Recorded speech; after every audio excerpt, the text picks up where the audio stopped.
जय हिंद साथियों। आज हम स्टार्ट करने वाले हैं संविधान। इसको हम बहुत बेसिक से स्टार्ट करने वाले हैं।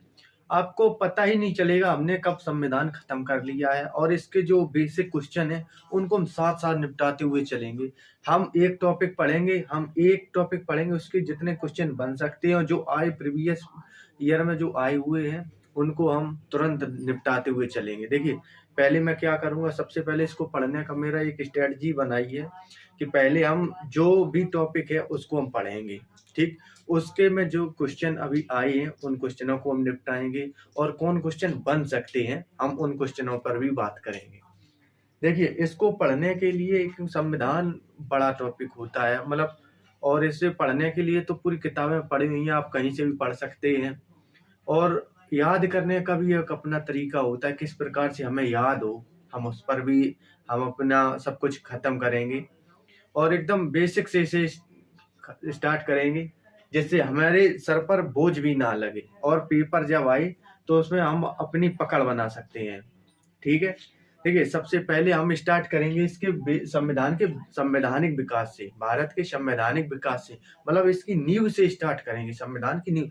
अगर आपने अभी तक कभी भी संविधान को कभी भी देखा भी नहीं है और पढ़ा भी नहीं है, पहली बार स्टार्ट कर रहे हो, तब भी आपके लिए ये बहुत ज्यादा हेल्पफुल रहेगा। ठीक है, चलिए स्टार्ट करते हैं। देखिए, संविधान, सबसे बात आती है संविधान क्या है। सबसे पहले बात आती है संविधान एक। देखिए, संविधान एक लिखित दस्तावेज है। लिखित दस्तावेज है, ठीक है, लिखित दस्तावेज है। पहली बात, संविधान क्या है, एक लिखित दस्तावेज है, ठीक है।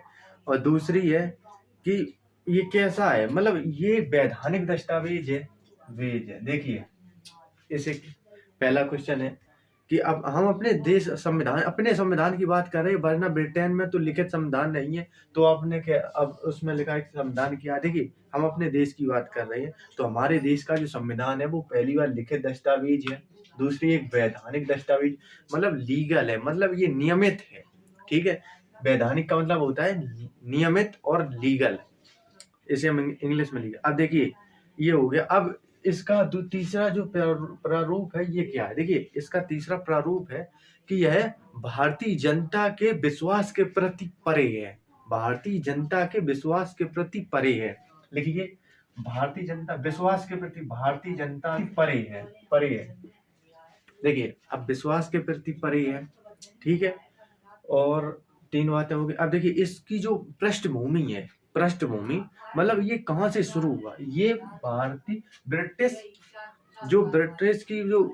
से जो एक कंपनी आई थी, ईस्ट इंडिया कंपनी, उस समय से इसके मतलब जब उसकी स्थापना हुई तब से ही हम मानते हैं कि हमारे भारतीय संविधान की पृष्ठभूमि स्टार्ट हो गई, शुरू हो गई थी, नींव रख गई थी, ऐसे मान सकते हैं। इसकी मतलब पृष्ठभूमि कहाँ से स्टार्ट हुई, ब्रिटेन समय से। देखिए, इसकी जो पृष्ठभूमि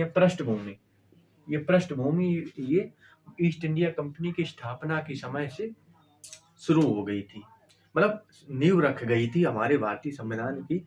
जो नींव है वो कब रखी गई थी, या जो पृष्ठभूमि है कब तैयार हो गई थी, कब, मतलब हमको लगा था। देखिए, पहला है लिखित दस्तावेज, हम अपने देश के हिसाब से पढ़ रहे हैं, अपने संविधान के हिसाब से।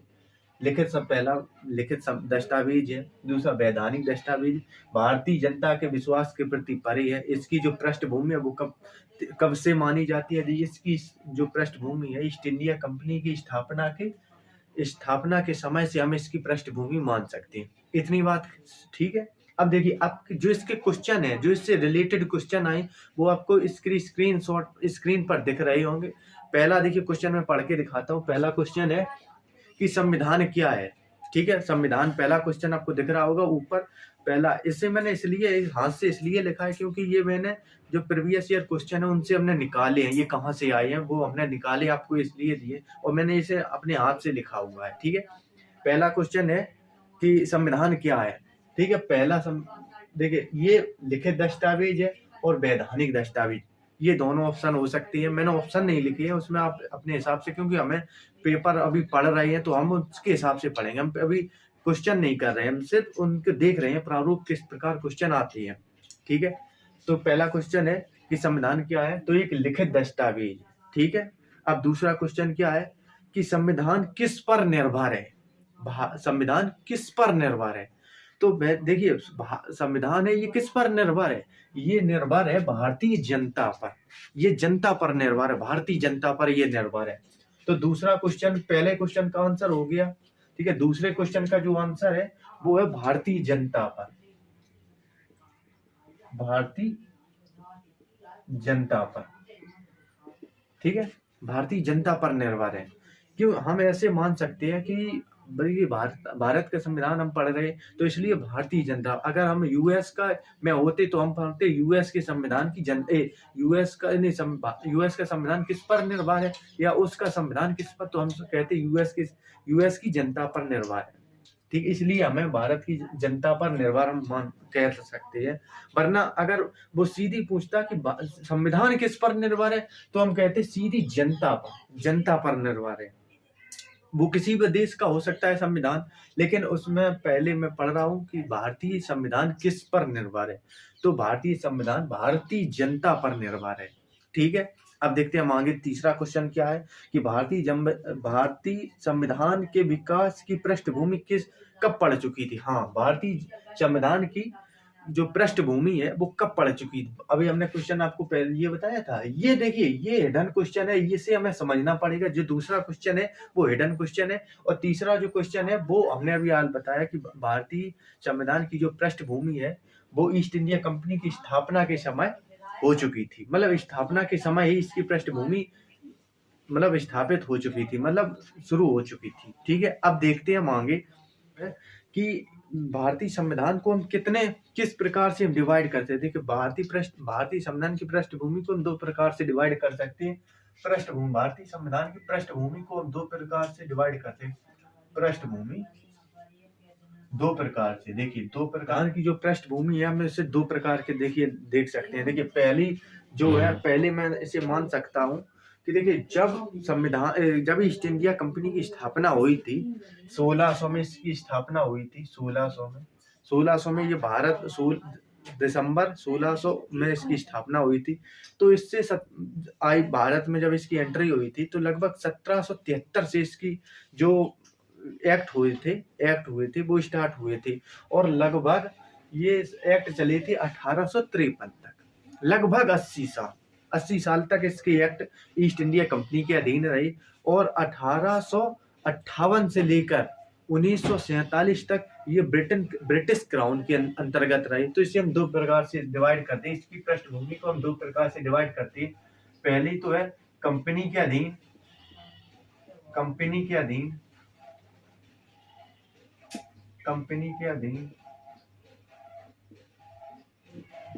ठीक, एक हो गया कंपनी के अधीन, एक दूसरे नंबर पे है क्राउन के अधीन, क्राउन, ठीक है। पहले हो गया कंपनी के अधीन, दूसरे हो गया क्राउन के अधीन। देखिए पहले कंपनी के अधीन कब रही है, देखिए कंपनी के अधीन ये रही है 1773 से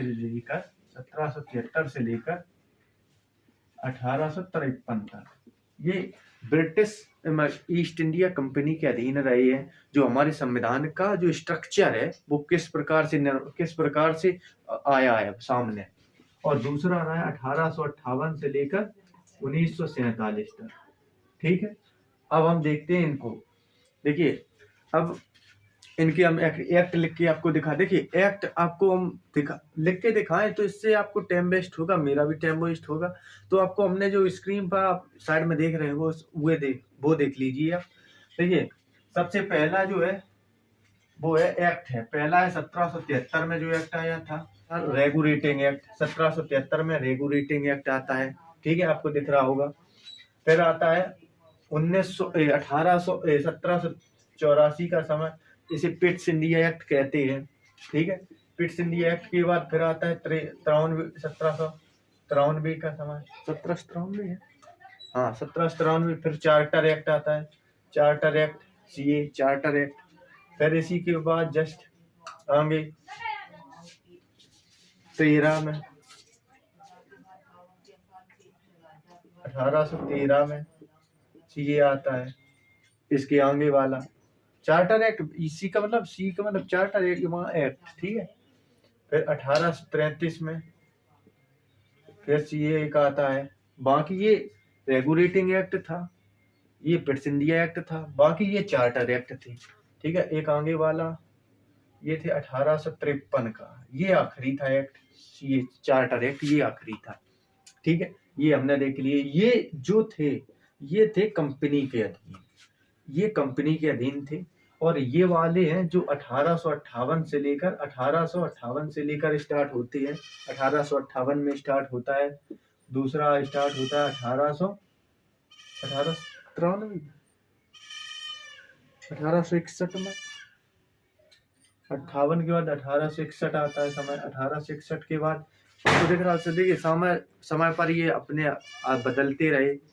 इसमें कुछ कमी रही तो उसको कमी को पूरी करने के लिए फिर एक एक्ट दे दिया, फिर उसकी कमी को पूरी करने के लिए फिर एक्ट दे दिया। इस प्रकार से ये इनके एक्ट आते रहे। अब देखिए, अब जो इसके क्वेश्चन है, हाँ, ये लगभग माउंटबेटन योजना तक ये आते रहे। माउंटबेटन योजना जो 1947 में आई थी, माउंटबेटन योजना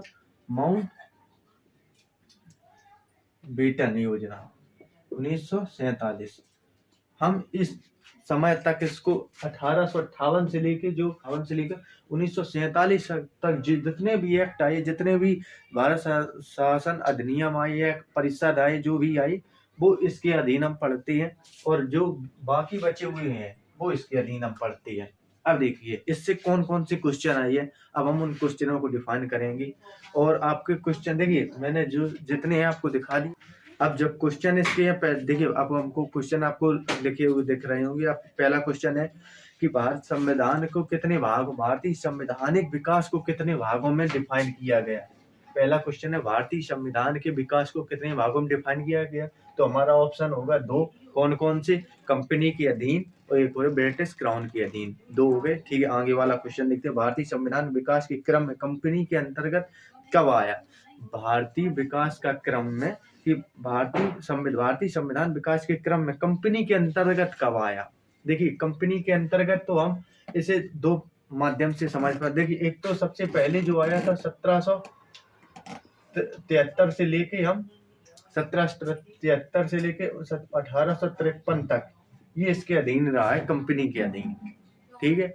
और जो क्राउन के अधीन रहा है वो हमने अभी आपको बताया 1858 से लेकर 1947 तक, ये क्राउन के अधीन रहा है। हमें ये याद रखने हैं क्योंकि ये क्वेश्चन बनते हैं। दूसरा क्वेश्चन का ऑप्शन ये है, और ये हमारा जो हिडन क्वेश्चन है अभी तक आया नहीं है, वो ये हो सकता है आगे वाली परीक्षाओं में पूछा जाए, हम उस पर, ठीक है। तीसरा एक्ट है कि रेगुलेटिंग एक्ट कब आया। 1773 में रेगुलेटिंग एक्ट आया, 1773 में रेगुलेटिंग एक्ट आया। तीसरा क्वेश्चन हो गया। चौथा क्वेश्चन देखते हैं कि पिट्स इंडिया एक्ट कब आया। देखिए पिट्स इंडिया एक्ट आया 1784 में। आपको क्वेश्चन दिख रहा होगा, ठीक है, अपने क्वेश्चन लिखते रहना। भारतीय संवैधानिक विकास के क्रम ब्रिटिश क्राउन के अंतर्गत, ये जो बताया ब्रिटिश क्राउन के अंतर्गत, ये 1858 से लेकर 1947 तक ब्रिटिश क्राउन के अंतर्गत रहा है। आगे वाला क्वेश्चन है कि भारतीय संविधान, ये तो हो गया। गवर्नमेंट ऑफ इंडिया एक्ट कब आया। गवर्नमेंट ऑफ इंडिया एक्ट, ये देखिए 1909 में आया था गवर्नमेंट ऑफ इंडिया एक्ट।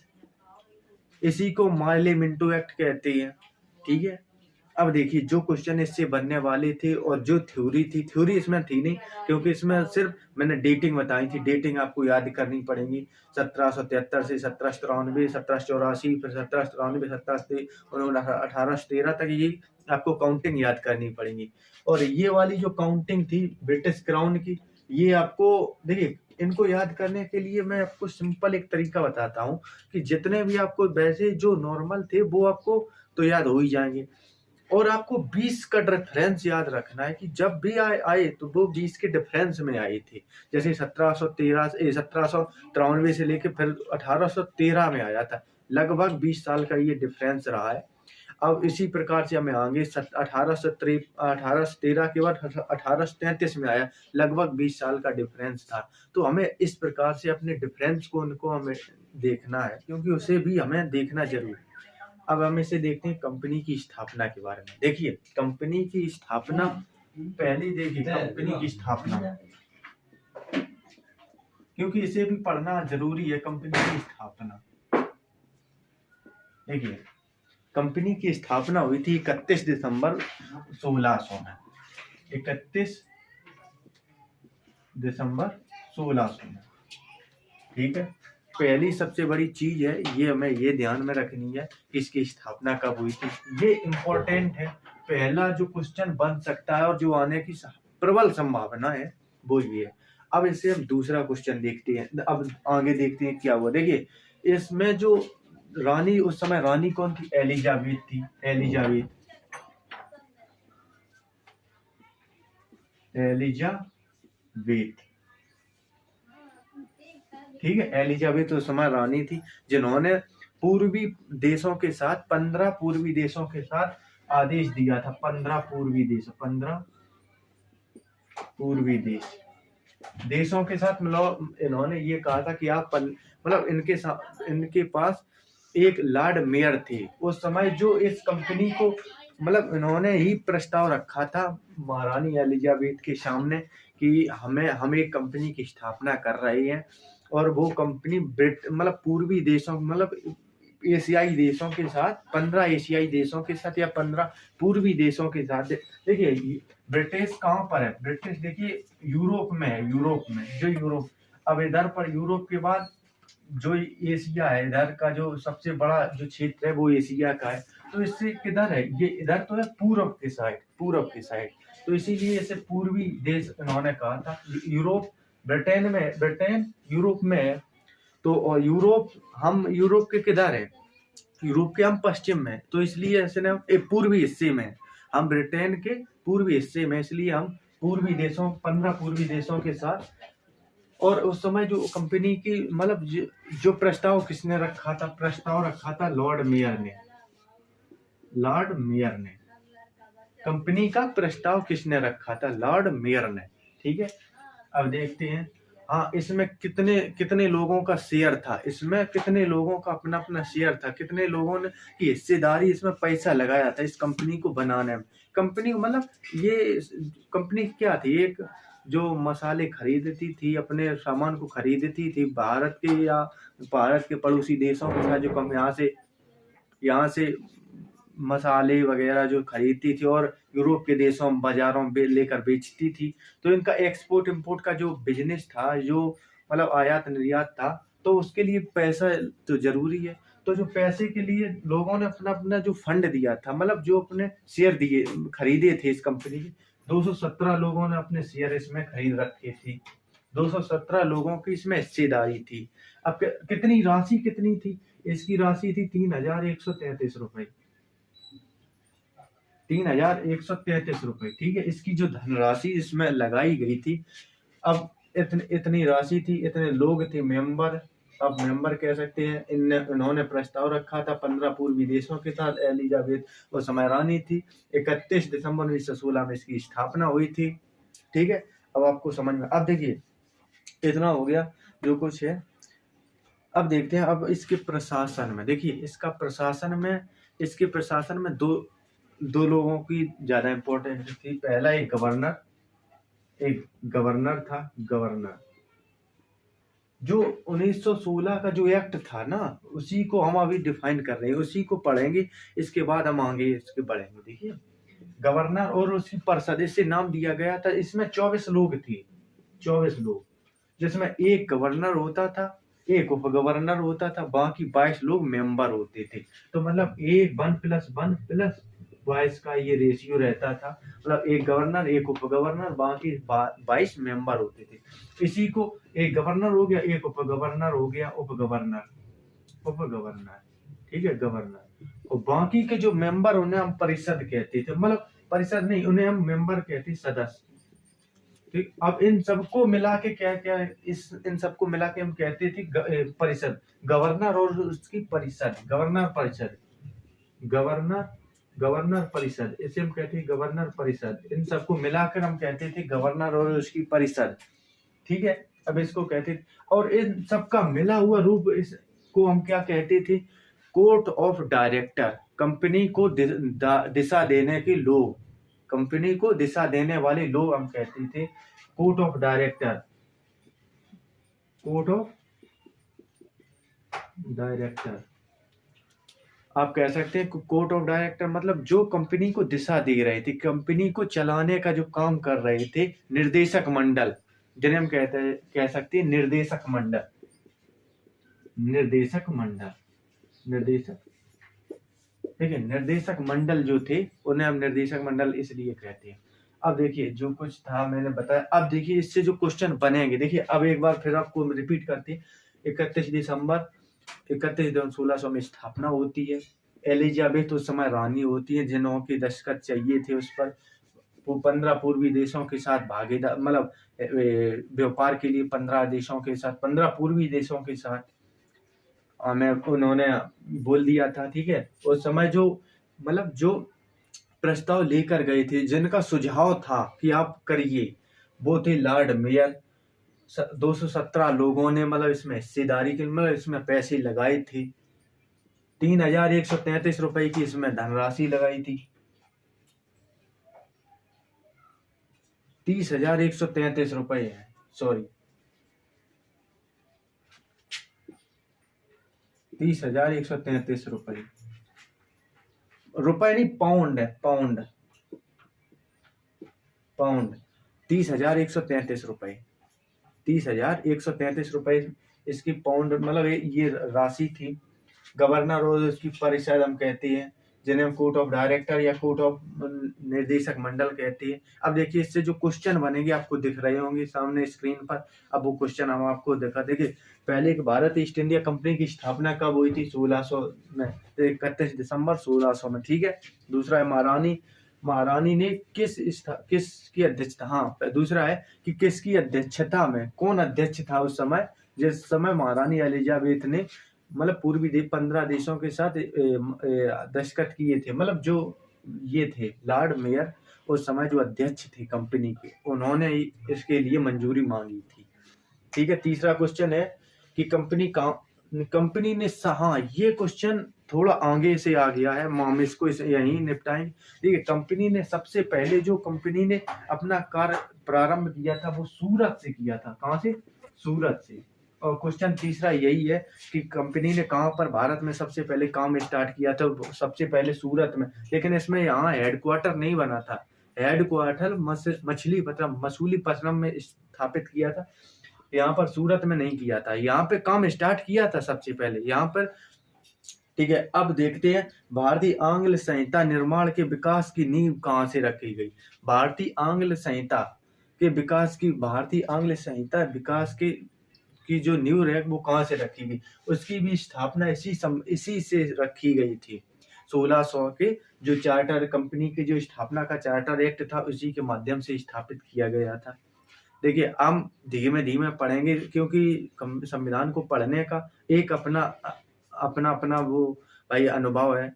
जो मेरा अनुभव है, मैं कहता हूँ धीमे धीमे पढ़िए और थोड़ा थोड़ा पढ़िए। एक दिन में आप पूरा चैप्टर निपटाने की कोशिश नहीं कीजिए, क्योंकि हम कर भी नहीं सकते हैं और आप अब तो, क्योंकि हम भी नहीं और आप भी नहीं, क्योंकि ज्यादा पढ़ने से आप दिमाग पीछे का भूलने का प्रयास करेंगे।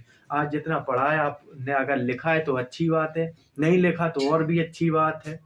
और जितना लिखा है एक बार अगर दोबारा वीडियो देख लेंगे, एक बार ये देख लिया, एक बार और देखना, तो वैसे मैंने कुछ ऐसे हिडन क्वेश्चन है नहीं जो मैंने दिखाई नहीं और बताई नहीं। जो प्रीवियस ईयर में क्वेश्चन आई है मैंने वो लिखा दिए, आपको बता दिए। ठीक है, इसी प्रकार से हम अब सीरीज वाइज आपको आते रहेंगे क्वेश्चन जो हैं, वो सीरीज वाइज आपको आते रहेंगे। जितनी भी आपकी परीक्षाएं वो सब कवर हो जाएंगी इसमें। ठीक है, उम्मीद करता हूँ वीडियो अच्छा लगा। मिलते हैं नेक्स्ट वीडियो में, तब तक के लिए जय हिंद और लाइक शेयर करते रहना।